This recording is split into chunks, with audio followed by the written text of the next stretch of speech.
everyone, welcome back to my channel. So today I am back with another video, and this time we are doing a full set. So the first thing I'm doing is I'm going in with this Tammy Taylor Peel and Stick cuticle pusher, and we are just pushing back those cuticles.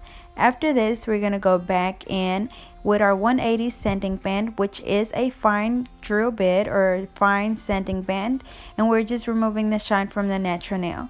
Remember, when you're doing this, you want to be careful and make sure that you are getting all of that shine off the natural nail, because if not, you will have lifting on your nails.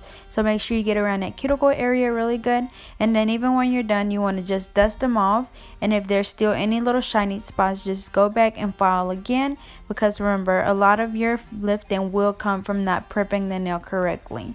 Once again, we are using a 180 sanding band, which is also considered a fine sanding band.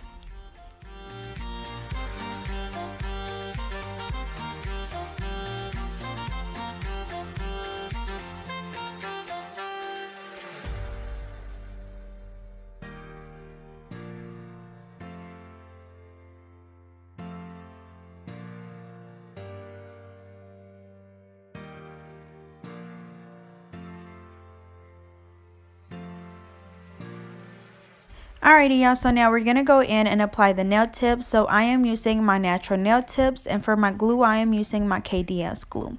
So whenever you're applying nail tips, you want to remember that if one tip is too small and the other one's too big, you always want to go with the bigger one and just file the sides down to make it fit perfectly, because if you go in with the smaller one, that nail tip is going to want to come back up, because basically you're forcing it to stay on the nail, so it's going to want to come back up, and eventually it's going to either lift or it's going to crack right in the middle. So remember, always go with the bigger one. Also, whenever you're applying tips, all the tips have numbers on them. They go from a number 9, sometimes a number 10, but most likely from a number 9 to a 0.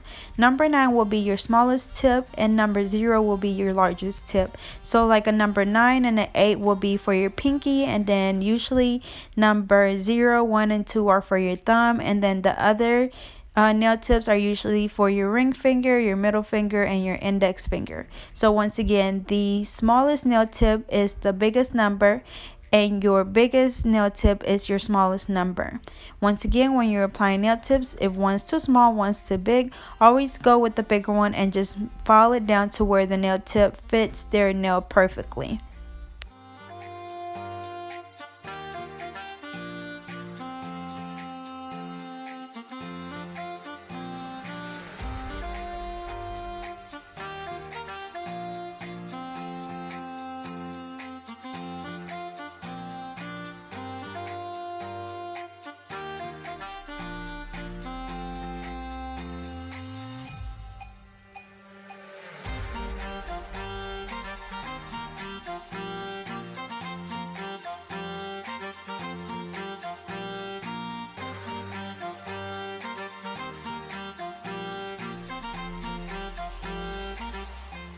Okay, so once all the nail tips are on and dry, we're going to go in with our tip cutter, and we're going to cut the tips down to their desired length, and then we're going to shape them. So to cut them, I'm using a tip cutter, and once again, we just cut them down to whatever length they want, and then we're also going to go back and measure the tips against each other. So this is what I do. I just hold each finger against the other hand and make sure that they're straight or they're even, and then if one's too short or one's too long, I go back and even them out. So now I'm going in with my nail cutter, or sorry, my nail clipper, and I'm just cutting off the side of the nail because we are going to do a coffin shape. So we're cutting the sides of them just to save time whenever we start filing.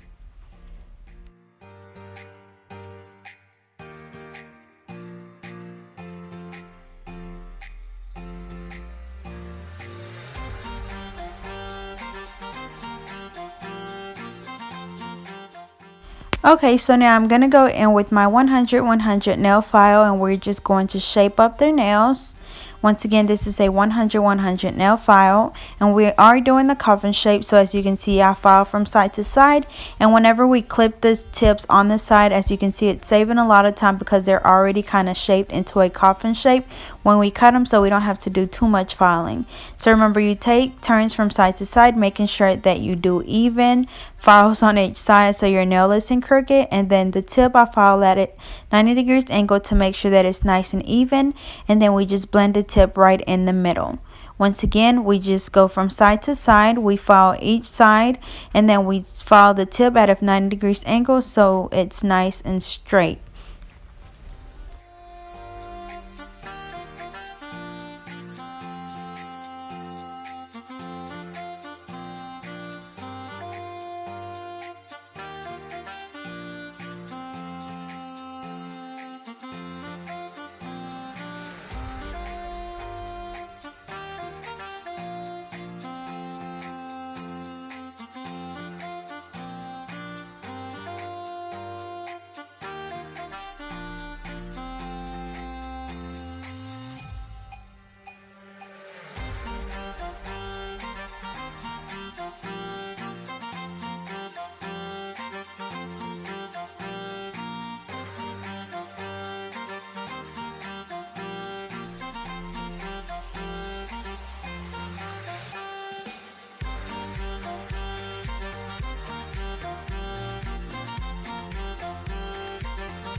Alrighty, so after this, we're going in with our OPI Bondex, and this is just the primer. We're applying it on the natural nail. Remember, when you're applying a primer, you want to make sure that you're only applying it to the natural nail, making sure that you don't apply it on the skin because it will burn them.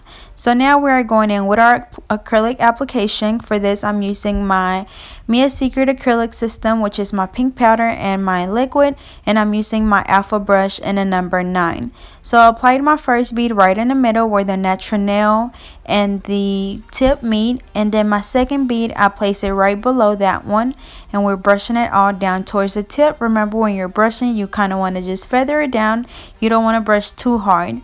My third bead is right above that second one, closer to the cuticle area. As you can see, I brush it really slightly because we don't want to brush all the acrylic down towards the tip. We still want to make sure that we have a good apex, and then if you need to add a little bit more, then that's fine. As you can see, I applied another bead closer to the tip to make sure that we have a nice and thick tip.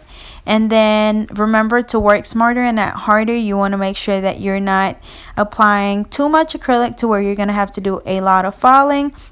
And a lot of the time you want to just kind of look at your work. Sometimes it might not take all 4 beads to have a perfect nail. Sometimes it might only take 2. It just depends on how much acrylic you pick up the first couple of times. So remember, you don't have to stick to a certain method, whatever works for you.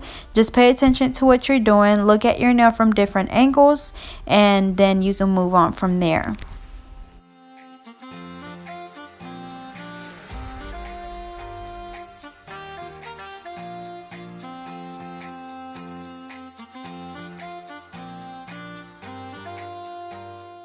Also, you want to make sure that you go back around that cuticle area and wipe it with your brush to make sure that there is no acrylic on the skin, because if not, it will be really hard to file off, and most likely it's going to cause lifting.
Alrighty, so after we finish applying our acrylic, we're going to go in with our 100 nail file and we're going to reshape the nails. So the reason why we go back and reshape the nail is because a lot of the time the acrylic application kind of takes away from the shape a little bit. So we're just going to make sure that we have that nice and perfect shape basically.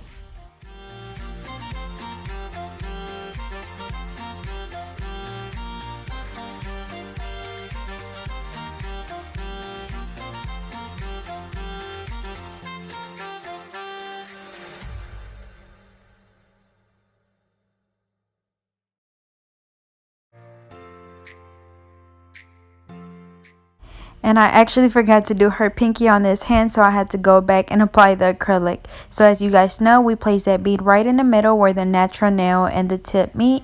We brush it down towards the tip, and then we grab another bead and we place that one right below that one. We also brush that down towards the tip, and then the next one will be right above that one, closer to the cuticle area. And when you're brushing the acrylic down towards the tip, you want to make sure you're not brushing too hard, because you don't want all of your acrylic going down towards the tip. You still want that thickness in your stress area, which is right there, like right in the middle of the nail. That's where your nail gets the strength from. So if your nail was to like break or something, or if it's about to break, that's where the nail gets its strength, like I said. So you want to make sure that you have a nice apex, and you want to just look at your nail from different angles and make sure that you don't have any bumps or lumps, and also to make sure that you have that good arch.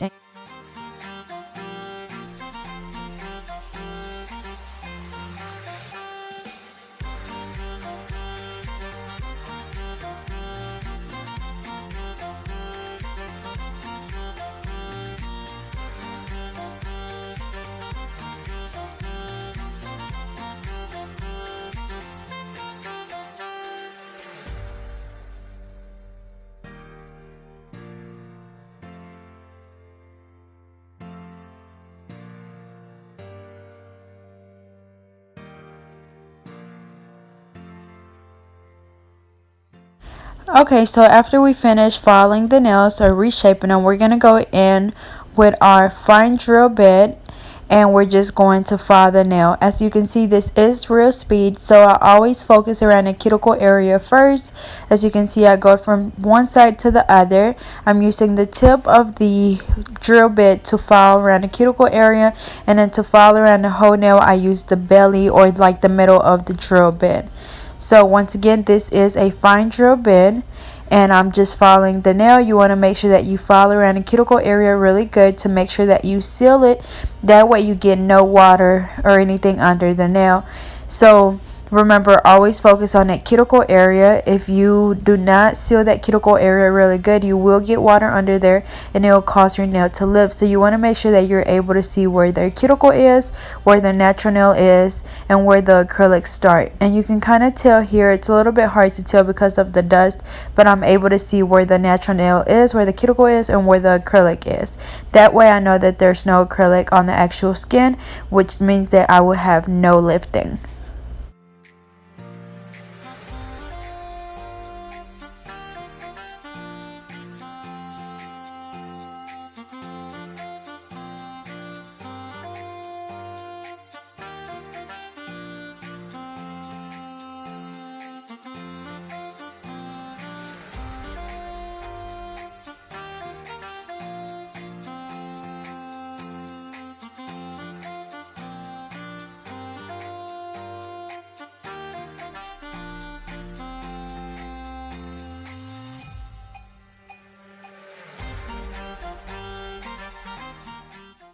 And I also want to mention that as a beginner, you will have a harder time trying to lay your acrylic down smoothly. So you will have a lot more filing to do when you're doing this.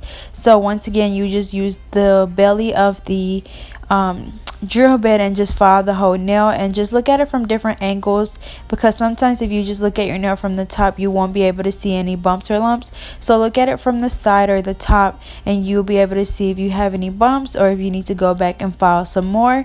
But once again, this is a fine drill bit. We don't want to use anything bigger or coarser, or is that how you say it? Anything more coarse than a fine drill bit, because it will remove a lot of the acrylic, and we don't want to do that. We just want to make sure that it's nice and smooth.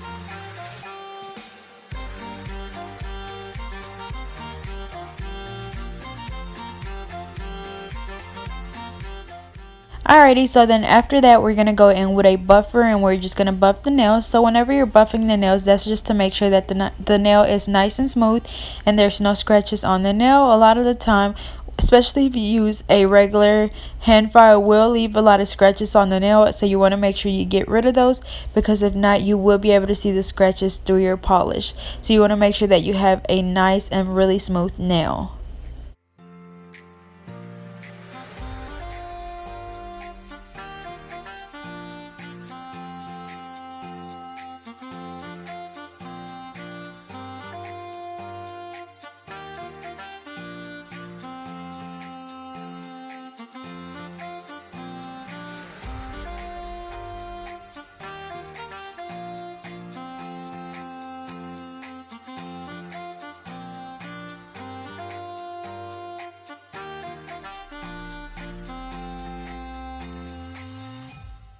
So after we're done, we're just going to dust the nails off, wipe them off with an alcohol wipe. And the first thing I'm doing is I'm going in with this Color Club polish in the color Just My Luck, which is a really pretty silver holographic polish. And we're doing that on this middle finger, and then we're also doing one on the other hand. So as you guys know, whenever I do this color, that means that we're gonna have a full bling nail, and I just use this as a base for my rhinestones. So I'm gonna do the same thing on this middle finger. Once again, this is in the color Just My Luck by Color Club, and I do get these from my local nail supply store, but I believe Walmart is starting to carry the Color Club holographic polishes. And for the rest of the nails, I'm gonna just be applying a lot of bling as well. So right here, I'm applying my IBD gel top coat. I'm going to use my wax pencil to pick up some bling, and then I'm also going to be using my AB Caviar. Alrighty, and to pick up my caviar, I'm just going to be using a metal cuticle pusher, and I'm just sprinkling the caviar over the nail. And we're also going to do another finger like this, and we're going to cure this for 60 seconds like you guys seen. We use the IBD gel top coat to do this. I've used the glue before, but it doesn't work as well, so that's why I use the IBD gel top coat, and then I just cure it afterwards.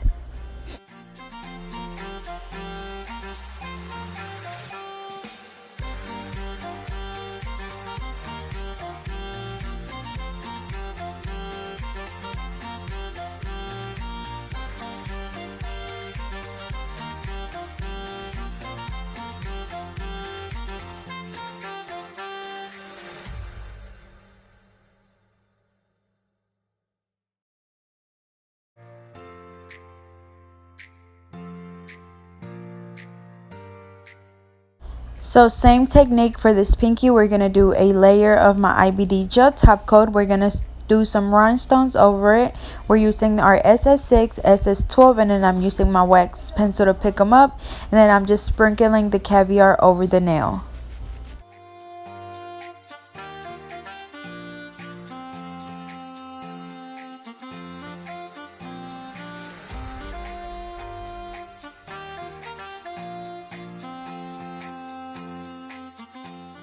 Alrighty, so for this nail, I am using my Mia Secret Gel Resin just for the rhinestones closer to the cuticle area, because they're just more likely to fall off with just the top coat. So once again, that was my Mia Secret Gel Resin, and then I'm going to apply the same IBD gel top coat over the whole nail, and then sprinkle the caviar over it as well.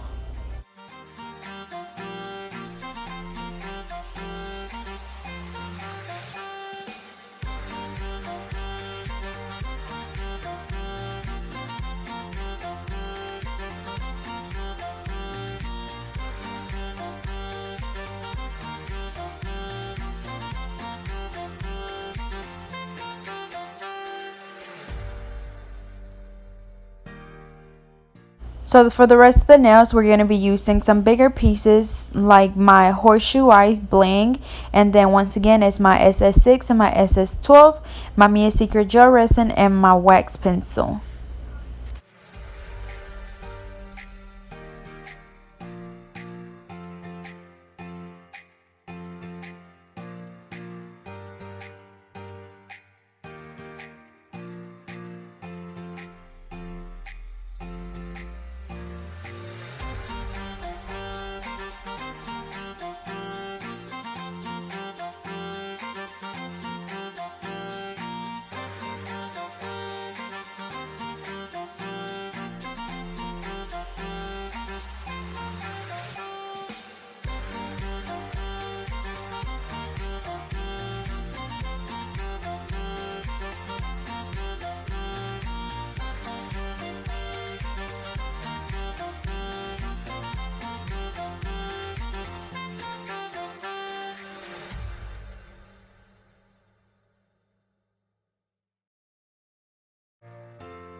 I'm also using my Mia Secret Gel Resin Activator, which is the spray that basically helps the glue dry. And you can use the glue without the activator, but it just helps a lot with using it. It basically freezes the glue into place, and I just feel like the bling stay on longer whenever I started using the Mia Secret Gel Resin Activator. So we're going to apply some more bling on the rest of the nails.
Alrighty, so now I'm just applying my IBD gel top coat on all the nails, and then we're going to do the same thing on the other hand.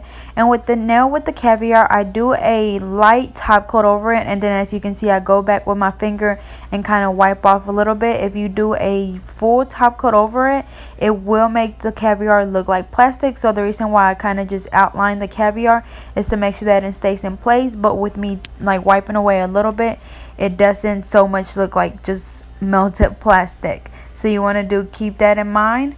So once again, I kind of just outline the caviar with the top coat and then wipe it off with my finger.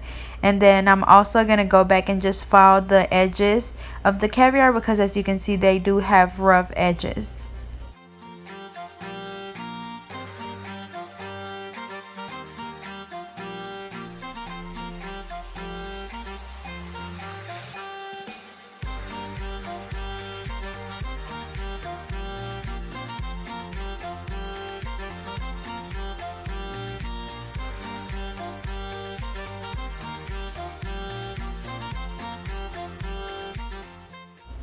Okay, and this is where I go back and file the caviar nails, and as you can see, I kind of just reshape the nail a little bit and we get that perfect shape again. You want to just gently do this because you don't want to knock off that caviar.